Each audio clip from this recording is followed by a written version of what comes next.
Friends, हर हर महादेव। कैसे हो आप सब? आई होप आप सब बहुत अच्छे होंगे। मैं भी बहुत अच्छी हूँ।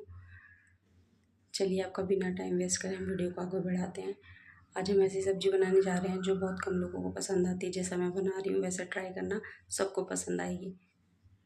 चलिए, इसके लिए हमने तोरी को अच्छे से छील के काट लिया है और धो के रख दिया है। उसके तड़के के लिए लहसुन काट लिया है और हरी मिर्च काट लिया है। चलिए इसको चॉप करके